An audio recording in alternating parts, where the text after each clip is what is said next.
Hey YouTube, Lawler here. Going to be breaking down some of the latest RLCS roster confirmations. I know in a previous video we talked about all the NA teams, but now we have confirmations and solidified answers behind a lot of these and a bunch more. We'll be talking later in the week about kind of our first look of the RLCS teams in 3v3 action, how that's going with the $40,000 tournament that's going on. Psyonix put out like $435,000 worth of 1s, 2s, and 3s tournaments. We see a lot of these teams actually competing in these and getting a first look. Big surprise. Shopify Rebellion lost to Alpha Cap. Kind of ouchies. Either way, we'll be talking about those in another video, as well as all the EU rosters at the end of the week. Also, if you guys are watching this, Merry Christmas for you all, and Happy Holidays. Hope you're all having a wonderful time. Let me know if you got your favorite present down in the comments down below. Let me know what you got. Always excited to see what you guys have. With that in mind, let's jump over. As always, as a reminder, in the description down below, my roster document can be found. This is updated as of today, which I think is the 23rd. First conversation piece today starts with a rumor coming from Achilles, as always. TSM has been kind of dilly-daddling and trying to figure out if they want to stay in the space, if they don't. A lot of that going to be precedented on, do they have compensation with this new marketing program that we talked about? If you guys don't know what I'm talking about, check out my video from last week where I discuss the new marketing program, what that looks like, the benefits to it. I assume TSM, because of who they are, would be at the higher tier of compensation in that. And because of that, if they can pick up an OCE team or someone cheap, they basically are doing it at no cost, and it allows them to be in the game for no cost, which is a W. So if they can find an OCE team, I wouldn't be surprised if they go after that Torsos team with Gus and Hunter or whatever they want to do. But TSM likely to enter back in if they can, and they're probably going to do it for as cheap as possible. They were looking, I'm pretty sure, at the former team that they had with Creams and Hockey and stuff, but I think 5UP is their new third, so that's where we'll see you with that. But as of right now, TSM will be picking up OCE. Up next, we've got some South America answers for you guys. BNW with Knight, Bems, and Wisty going to be making a run for it. Obviously a pretty talented roster, but everybody kind of still looking at Furia as the one and done from that region. Who's going to take the second spot? It's going to be Team Secret. It's going to be somebody else. We'll have to wait and see. Up next, we do have some answers. We've been trying to fill out who the heck is going to be playing in EU, who's going to be filling in those final 16 spots. We don't know yet, but we do happen to have Lewis, Acro, and Rezi teaming up together for 2025. Team that does have a decent amount of talent to play upset. We've seen them competitive in the top 16, but is it enough to actually make a run for things? Teams like this have always been kind of a litmus test, or like that gatekeeper, where if you can beat them, dope, you're going to find yourself in Swiss, you're going to see yourself competing. If you can't, you're kind of telling yourself like, hey, we've got some room for improvement. Again, a lot of potential with the team, but needs to take that next step forward. On top of that, there was a lot of conversations about Raziers. If you guys don't know, German player, very, very talented. Made his original love and attention from competing in Gamers 8, actually, in it was the second year of Gamers 8, whenever that was.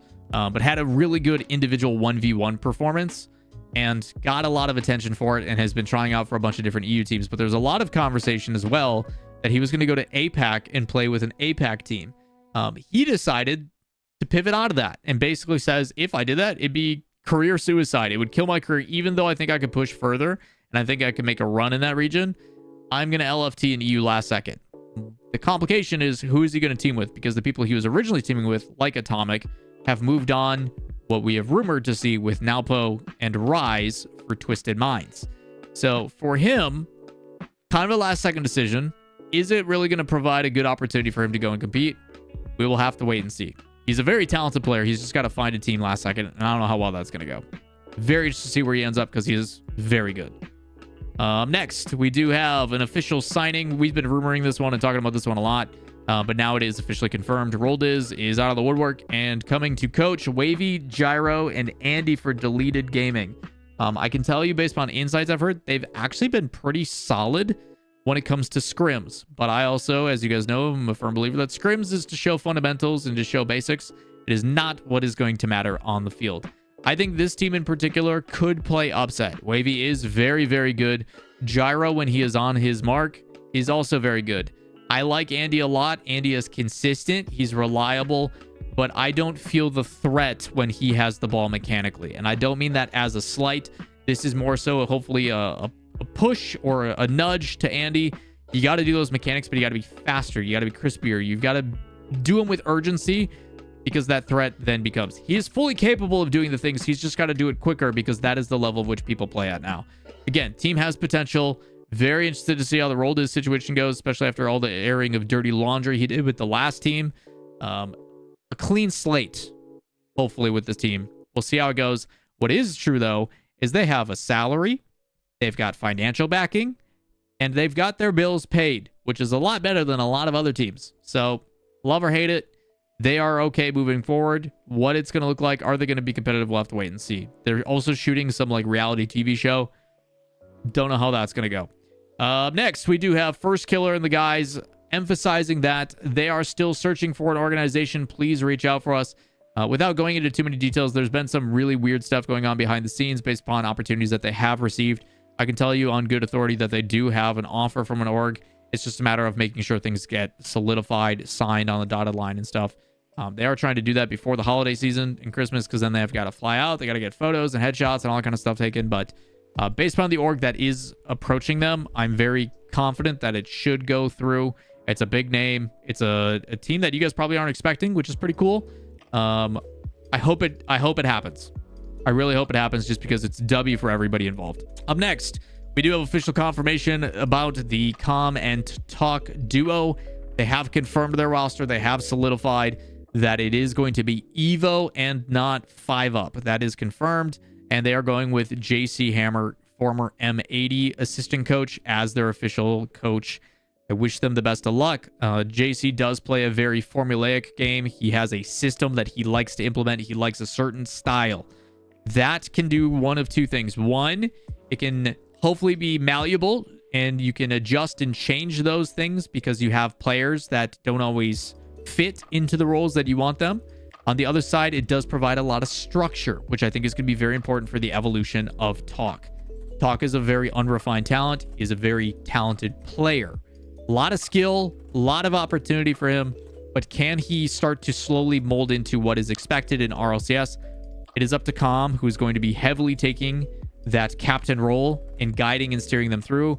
A lot of negativity surrounding Evo, and I've told Evo to this directly. I'm like, listen, man, there's a lot of negative connotation about how you don't show up for scrims, you get blacklisted because you don't take things seriously, you don't put in the hours, you're lazy. This is a clean, fresh slate. This is an opportunity to prove to everybody that you are that mechanical guy that everybody knows you can be. Let's see what you do with this new lease on life. What is this fresh opportunity? Because the reality is you've been doing this for a couple of years, man. And if you mess it up here, no one's going to want to touch you. You're probably going to have to retire. So this team, talent-wise, I've seen their scrims. When they are on offense, they are lethal. They are absolutely cutthroat when things are clicking. But a lot of stuff still to clean up. And when they face adversity, they fall apart. Very interested to see what this team is. This could be a sleeper team for this season. I'm excited to see how they perform because I selfishly do like all the guys on the team. We'll see how it goes, because the difficulty, and this is just a blanket statement for this season, if you don't come out of the gate swinging, it is too late. There's only 6 events. If you miss one, you have to perform excellent in the next 2 to make up for it. It is going to be competitive. Very excited to see how this one goes. I would not be surprised if this is a team that comes in through last chance quals. With that in mind, our last but definitely not least, the one you've all been waiting for, NRG is officially done and dusted. They have brought in their official team. The one that we have all known has been alluded to. Beast Mode, Daniel, and Atomic, former G2, has been officially signed by NRG. The general theme of this is Garrett, who is now a co-owner of NRG, is passing on the torch. He is handing over the keys, figuratively and literally here in just a second, over to the new generation of NRG. You guys got to understand, Garrett has been with 2 organizations his entire career for 9 years. He was with the Vex, Turbulence, a bunch of different iterations of teams. They eventually got signed by Orbit for a season for the World Championship, and then he's been with NRG ever since. So long-standing with them. It is going to be a different look for NRG, and one that I think is well welcomed. NRG is a staple. They have been the 1-2 with G2 for a very long time, and they have not been at the top. They've been barely out of the top 8. Probably like a top 12 team, which is not synonymous with what NRG is normally known for. This is a chance for them to come back to the top dog spot and get the love and attention that built their fan base in the first place. So Big opportunity. If we take a step back on how this one came to be, there was a lot of conversations with NRG picking up what is the FK, LJ, and Chronic roster. And then this became available and they're like, oh, we could do something pretty funny here. And then they did. So good on them for seeing the opportunity. They're probably spending a lot of money. I know the rosters are getting compensated a heck of a lot less than what they were. Rightfully so. It's just too expensive. But I'm excited to see how this one goes. This should be a team that is the #1 in NA, and it's not even close. Curious to see if that other LJFK Chronic team can compete. But I have a chance for NRG to basically say, hey, you're the #1 in North America. You were #2 in the world last year. Can you do it again? A lot of expectations, but they lived up to those expectations. So we'll see what happens. One of the teams that is sticking together and solidifying their roster. So very excited to see how this one's going to go. As for otherwise, I'll be giving tier lists where I think people are going to end up, who's going to major, all that kind of stuff in the following weeks. But that is going to do it for today's video. If you guys have any additional questions, comments, concerns, let me know down below. Check out that roster doc if you want a quick, easy answer for a lot of those things. But that's going to do it for today's video. As always, Lawler here. Drop the follows, drop the support, drop all the stuff. I'm out of here. Peace.